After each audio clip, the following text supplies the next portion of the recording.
¿Quién estaba empezando a leer el discurso, por favor? Si se toma.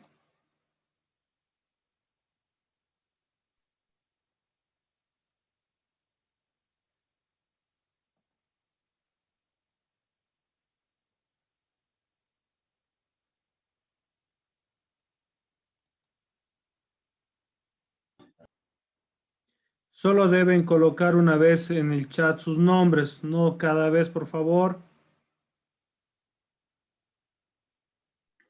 Lo siento, doctor, me he olvidado la costumbre. Ya. ¿Quién estaba empezando a leer su discurso, por favor?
¿Quién estaba empezando, por favor, con su discurso?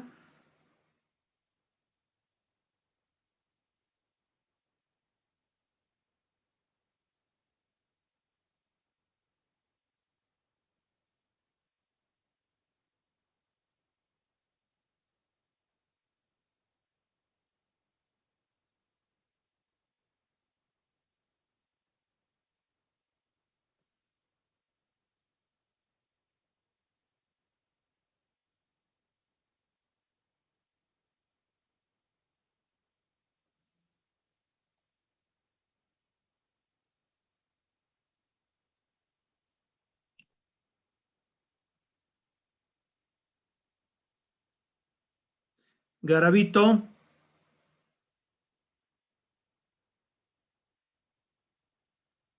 Garavito. Doctor, buenas noches.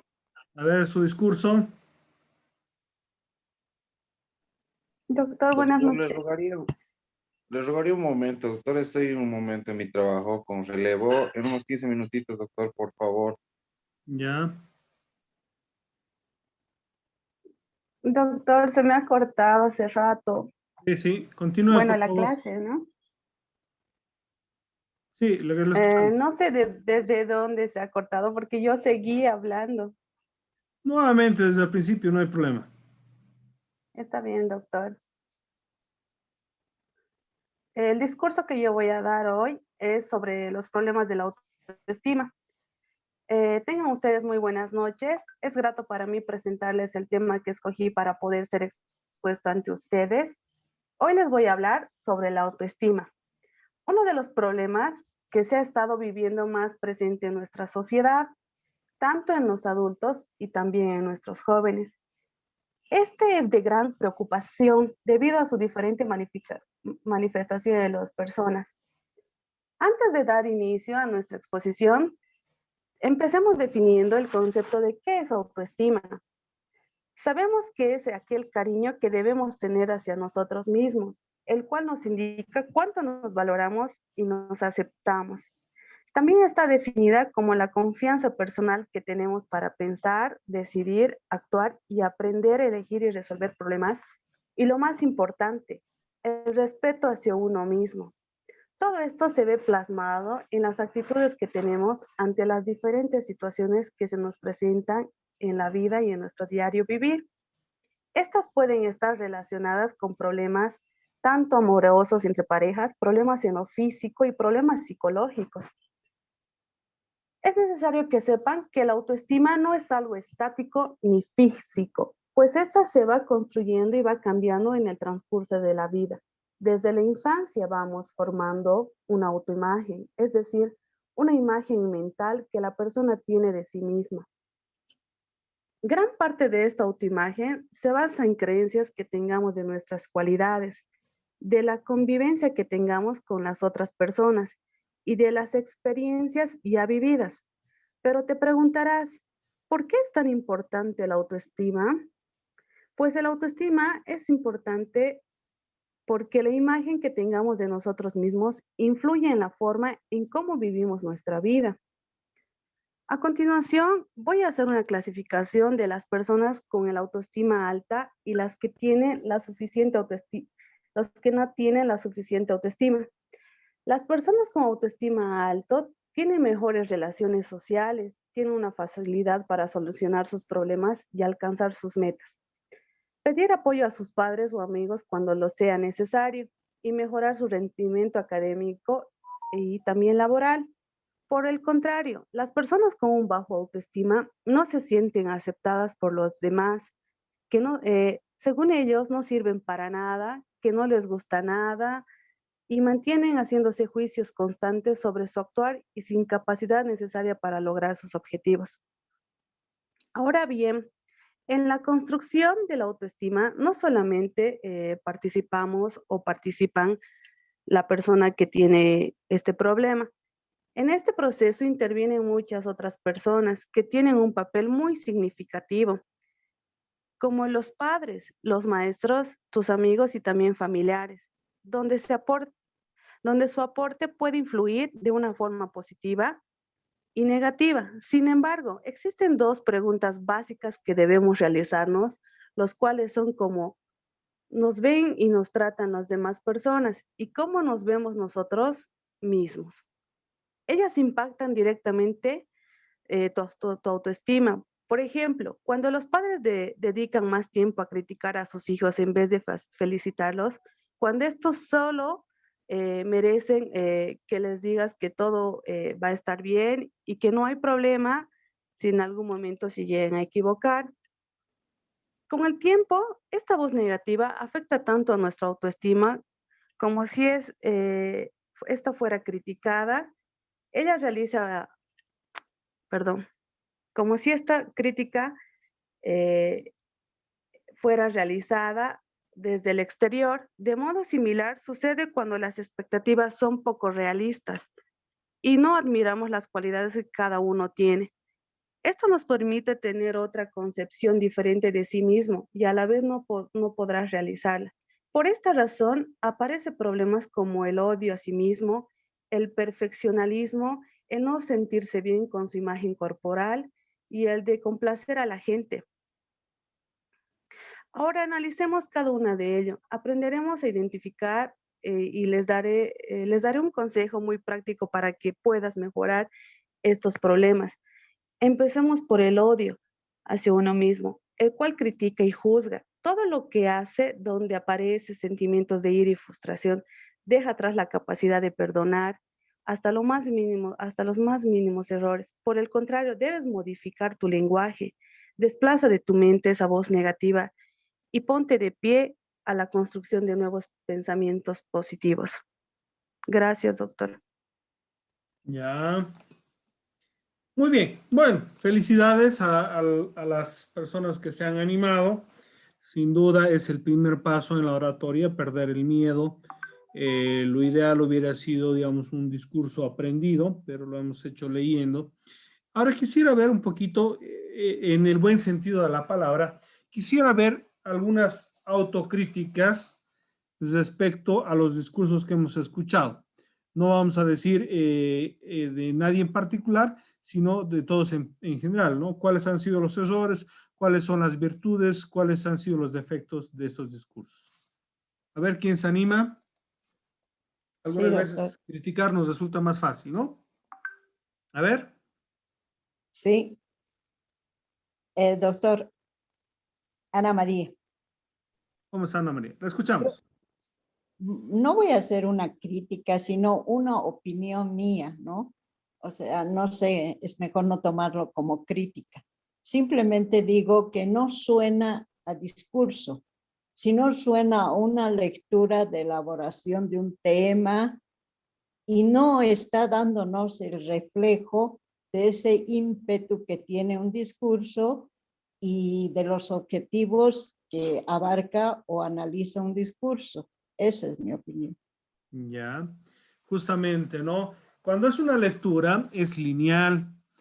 ¿Qué significa eso? No es un solo tono de voz, no hay énfasis en el contenido, no hay palabras relevantes.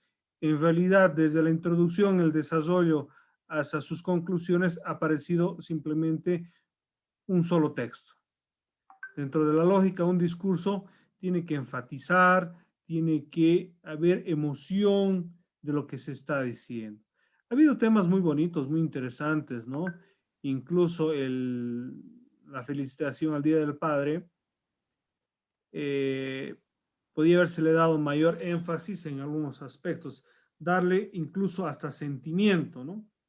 Pero es lógico, es una crítica, estamos empezando, no esperaba que sea perfecto, pero sin duda ya estamos pudiendo dar un paso adelante. A ver, otra crítica, por favor, o otro comentario también sirve, todo sirve. Doctor, pasa que, como usted muy bien lo ha dicho, cuando nosotros vamos a exponer este tipo de oratoria o este tipo de discurso, necesitamos obviamente, ¿no? Qué sé yo, estar parados para poder explicar y tomar, como usted dijo, riendas y poder tener el tono de voz adecuado. Pero por las circunstancias que ahora estamos atravesando, creo que se me es un poco imposible tanto a mí como a mis compañeros podernos expresar de una manera diferente. Por eso les estoy diciendo, no es que el trabajo esté mal hecho, sino que estamos viendo también cómo podríamos también mejorar, porque eso hay que verlo, ¿no? Desde esa perspectiva, las críticas son, digamos, los aspectos que consideramos que tal vez se podrían mejorar. Ahora, Eso sí, no hay problema. ¿ya? ¿Algún otro comentario?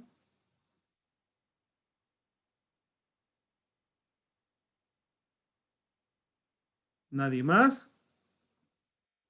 Sin miedo.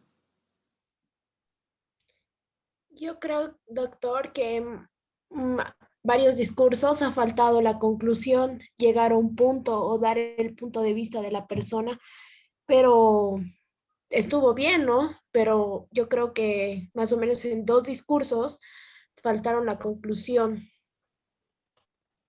Ya, Doctor, ¿sí? yo pienso que todos los que hemos leído lo hemos hecho bien porque tenemos que empezar de algo básico. Nosotros no sabemos la oratoria, pero por lo menos al hacer el trabajo hemos aprendido las partes. Ahí ya sabemos, entonces tenemos que ir paso por paso. Ahorita todos los que hemos leído y hemos hecho los trabajos ya conocemos las partes. Evidentemente, como dijo Luciana, en 2 o 3 trabajos no se ha visto la conclusión. Entonces ellos tendrían que mejorar en ese aspecto. Pero la mayoría ya conocemos las partes de una hora, de un discurso. Claro Entonces que el sí. segundo paso ya será oral, porque yo también dije, como es oratoria, tenemos que hacer no de memoria, pero por lo menos de nuestra cabeza y no leer. Pero como usted dijo, van a leer, entonces yo pensé que teníamos que primero adecuarnos a las partes, conocer bien las partes. Entonces, como le dije, ya conocemos. El próximo trabajo ya será así como usted dijo, ¿no? O sea, oratoria, así, de nuestra cabeza, pero es un poquito difícil por este medio, no podemos ver los movimientos, las expresiones. Yo creo que cuando ya sean presenciales las clases, ahí nos podemos ver los movimientos, las expresiones que tenemos al hacer un discurso, doctor. Si bien, digamos, las condiciones no son las adecuadas para poder ver, escuchar y obviamente realizar un discurso, las podríamos adecuar. No nos olvidemos, ¿no? Que podemos habilitar una imagen, podemos ponernos de pie, podemos hacer ademanes, bueno, también podemos acompañar el discurso con expresión corporal, etcétera, etcétera, ¿no? Pero lógicamente, como dice usted, y ese también era mi objetivo, ver, ¿no? Empezar con algo, no necesariamente es que esté mal, está muy bien porque es un primer paso. En la oratoria siempre es un efecto de empezar, errar y corregir, ¿no? No vamos a nacer como los mejores oradores a la primera, pero sin duda vamos a empezar a aprender las técnicas y lógicamente en base a nuestros errores, a nuestros fallos, vamos a tratar de mejorar. Esa es la idea, ¿ya? Doctor, ¿Sí? bueno, yo quería leer mi discurso, pero es que la cosa es que no cumple con el requisito. A mí me ha durado en mi audio que voy a enviar, digamos, 2 minutos y medio. Eso es lo que me dura, doctor, porque no lo pude preparar bien y no sé si lo podría decir y así también usted me dice en qué estoy fallando y demás cosas para que así, para yo también como todos mis compañeros podamos hacerlo algo bueno. ¿Ya? Claro. Ya, bueno, ¿no? Muy buenas noches, compañeros, ¿no? Doctor, ¿no? Esta noche me tocó hablar sobre los temas subnacionales, ¿no? Sobre las subnacionales que se van a llevar a cabo, ¿no? Las elecciones. Sobre las elecciones, ¿no? Entonces, las subnacionales son las personas que plantean interesantes propuestas en nuestra función. Quienes están postulando a la alcaldía municipal ahora, existen bastantes candidatos, pero sin embargo, pocos responden, digamos, a las expectativas ciudadanas. Estamos hablando de que hay gente que no tiene absolutamente ningún tipo de experiencia en el plano municipal, en ninguna instancia. Sin embargo, están postulando ante este cargo de gobierno municipal muy significativamente, porque obviamente la población nuestra, la población cochabambina, creo que está lo suficientemente defraudada por los grandes problemas regionales que se han dado. En este caso, uno de ellos, que no han sido atendidos debidamente, teniendo un gobierno municipal absolutamente inestable, en los que se ha podido ver actos de corrupción públicamente conocidos, autoridades ediles que han entrado en función ejecutiva, pero con una situación poco estable en cuanto a la administración edilicia efectiva.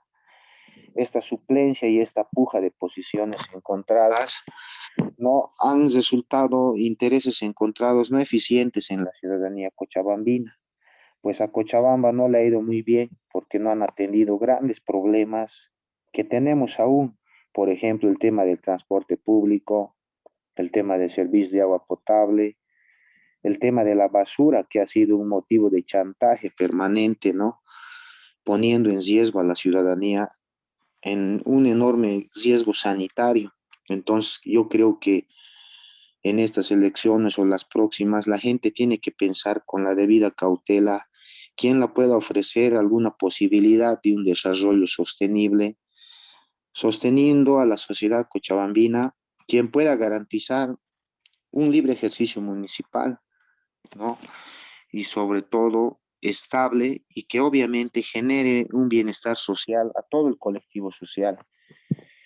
El tema es muy delicado porque no todos los candidatos reúnen estas condiciones. Otros están en una situación, otros en una posición que en poco o nada han mostrado dentro del ejercicio personal. como una especie de vitrina para el colectivo social. El tema es complejo. Creo que quienes postulan a la alcaldía ahora tienen un escenario como ciudadanos bastante estrecho y las posibilidades un poco encontradas.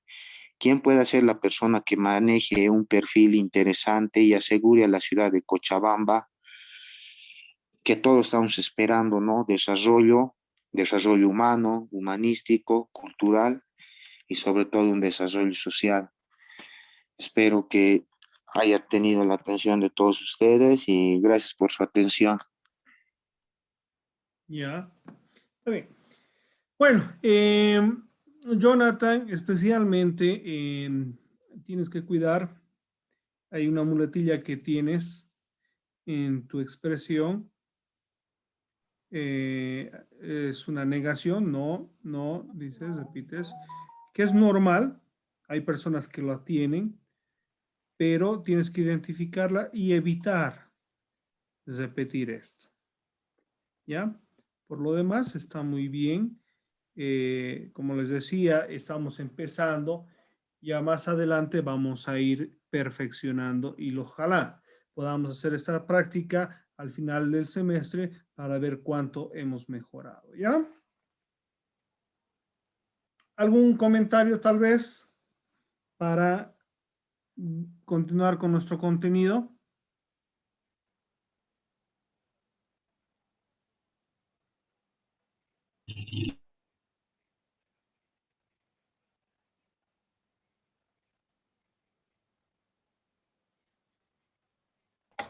Sí, doctor, yo quiero decir algo.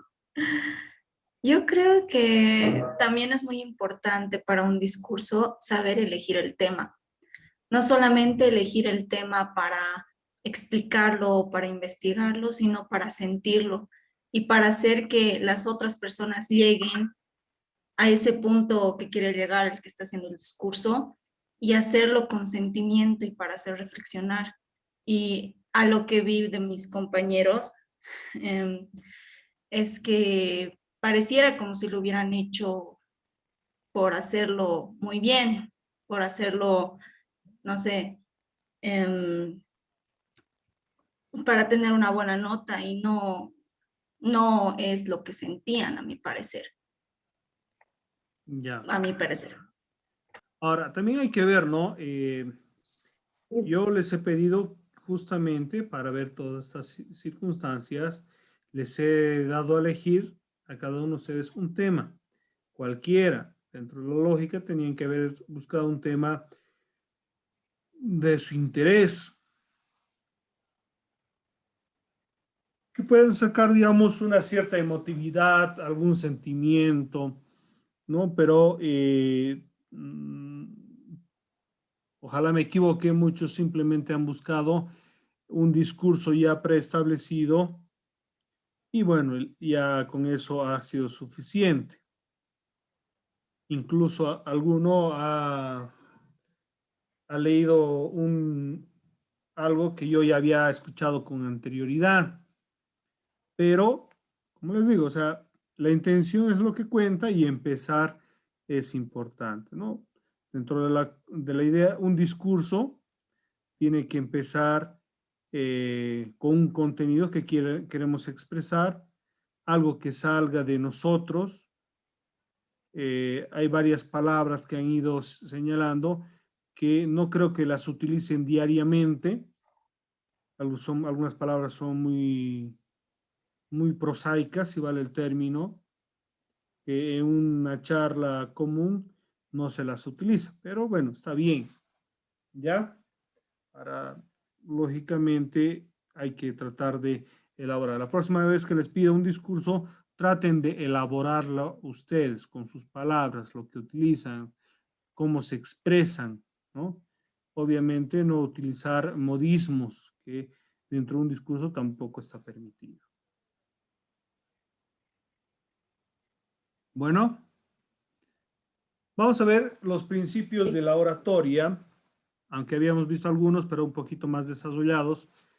Vamos a ver lo que es la elocuencia, la gramática, la lógica, la dialéctica, la exposición, modo, conocimiento, causas justas, hablar en público, la improvisación, el fin, las transiciones, las ideas, análisis y la síntesis. Todo esto que se puede utilizar en lo que es la oratoria. No todas en uno, pero muchas se pueden utilizar en una sola acción, ¿no? En algún discurso, etc. ¿Qué es la elocuencia? El abogado debe ser elocuente tanto cuando escribe como cuando habla. Dentro de una lógica, ustedes como estudiantes de Derecho y futuros abogados tienen que empezar a practicar la elocuencia, tanto en sus escritos como en su expresión. Porque no nos olvidemos que la expresión oral es un instrumento que los abogados cada vez más utilizamos, especialmente en lo que son los juicios orales, ¿no? El buen escribir permite el buen hablar, se requiere de mucho ejercicio. La elocuencia es el alma que alienta y da vida al cuerpo de la oratoria. Elocuencia deriva del verbo latín eloquor, que significa hablar clara y distintamente, manifestar nuestros pensamientos por medio del lenguaje. Actualmente se ha convertido en el talento del persuadir. Sin instrucción y conocimientos adecuados del asunto a tratar, no puede haber oratoria. La oratoria viene a ser el rodaje, la forma exterior de las ideas. Dentro de una lógica, nosotros debemos ir preparando, eso es lo que trataba de que ustedes realicen con el discurso, que puedan elaborar una idea que querían transmitir, ¿no? Con palabras tal vez un poco inicialmente, con palabras más versátiles o que se utilizan normalmente, para posteriormente ir mejorando y introducir palabras, frases que obviamente resalten la información que estábamos queriendo difundir, ¿no? Cuando vemos un discurso, podemos ver en su expresión su buena, regular o mala elocuencia. ¿Alguna vez han escuchado, alguien es futbolista o pariente de los futbolistas, por si acaso?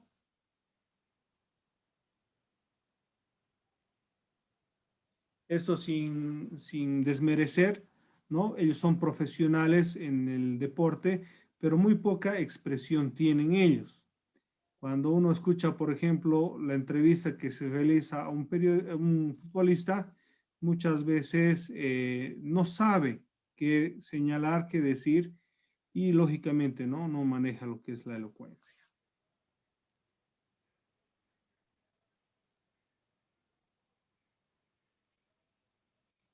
La gramática. Para la oratoria, el conocimiento de la gramática es básico.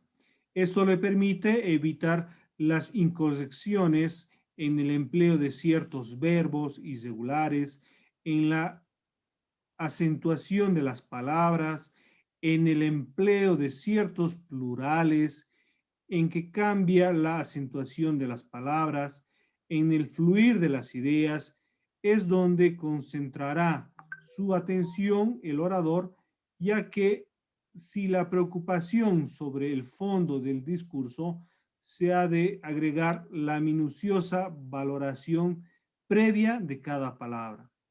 La actividad intelectual pierde intensidad y en la frase dicha descubre su aire vacilante.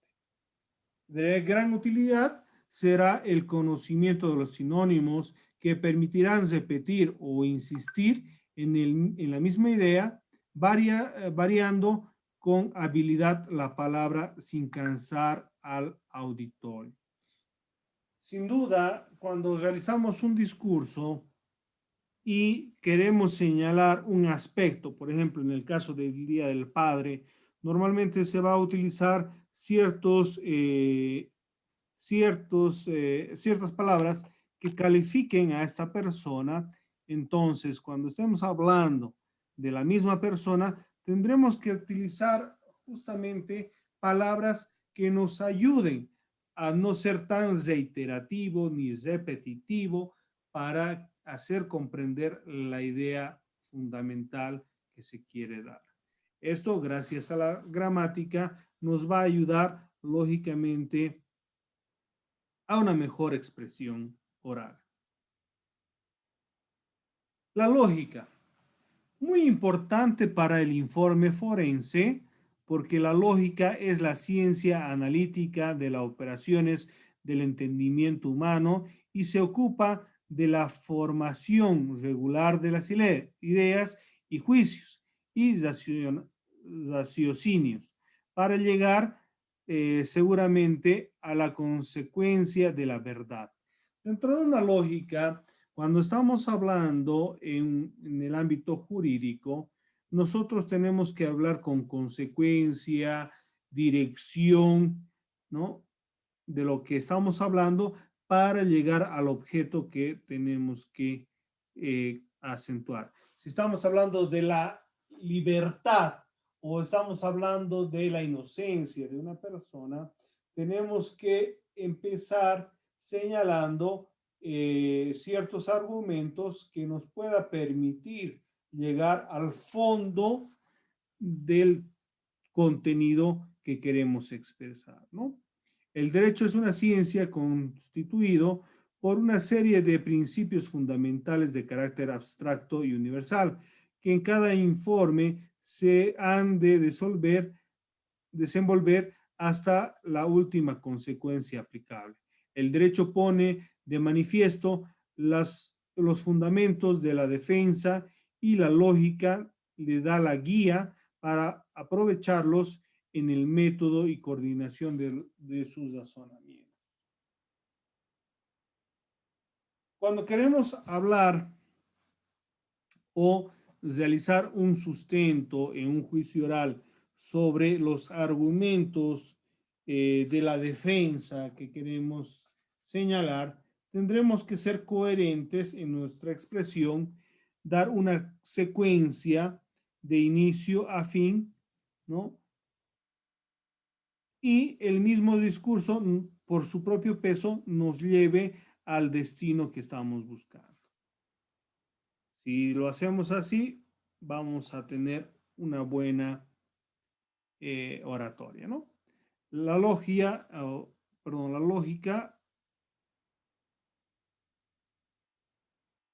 es la disciplina que enseña a formar los juicios con exactitud y precisión, a considerar cada objeto bajo todos sus puntos de vista y discernir todas sus relaciones, a desenvolver su composición y analizarla, a caracterizar los hechos y deducir sus efectos y consecuencias, a deducir la verdad, lo verdadero de lo falso, la certeza de la probabilidad, de modo que los conceptos, reglas lógicas son la luz que ha de conducir al orador en la investigación y calificación de las ideas, que han de entrar en su obra.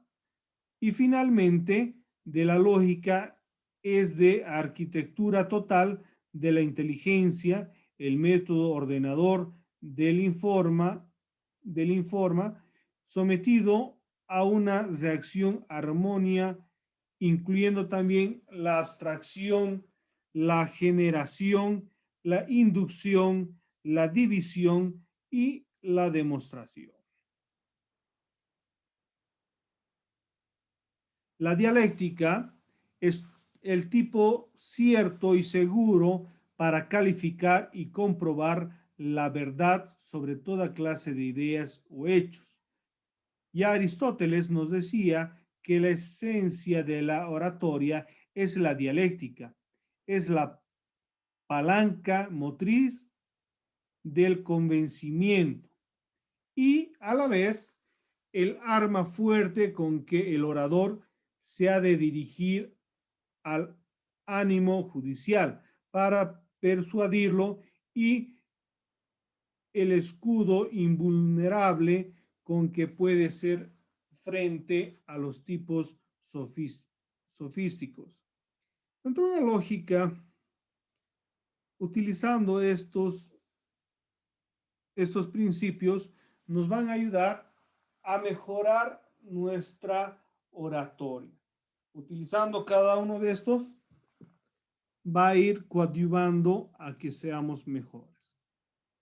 La exposición, el orador puede exponer los hechos de la materia de litis, en realidad de litigio, sin descender a menudencias inútiles. Cuando estamos hablando, por ejemplo, de las pruebas en lo que sería un juicio oral, vamos a tocar aspectos fundamentales de lo que se demuestra con cada una de las pruebas, acentuando la importancia de cada uno de estos y utilizando una técnica de desarrollo y expresión clara de lo que estamos tratando, ¿no?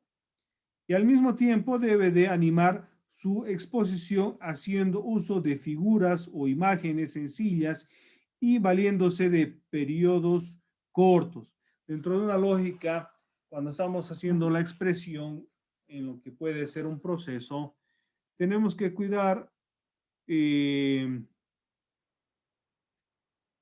ciertos elementos que queremos poner ante el juez, ante las partes, para sustentar lo que pretendemos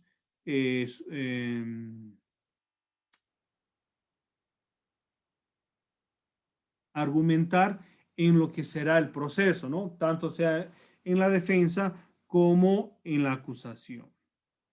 No olvidar que las cuestiones en el foro se fundan ordinariamente en hechos que convienen exponer con exactitud y recordando las circunstancias fundamentales. Al hacer mención de las pruebas de la otra parte debe efectuarse con verdad, pues las consecuencias son desastrosas cuando se descubre el engaño, sino ya en todas las exposiciones forenses, el orador ante los jueces debe hablar, repetimos, con la verdad. Muchas veces se utiliza ciertas muletillas, por ejemplo, vamos a demostrar que nuestro cliente es inocente, vamos a demostrar que el autor es otra persona, no así nuestro cliente, vamos a demostrar que nuestro cliente no se encontraba en el lugar de los hechos, ¿no? Entonces se puede ver cierto manejo de expresión para lograr enfatizar lo que se pretende demostrar.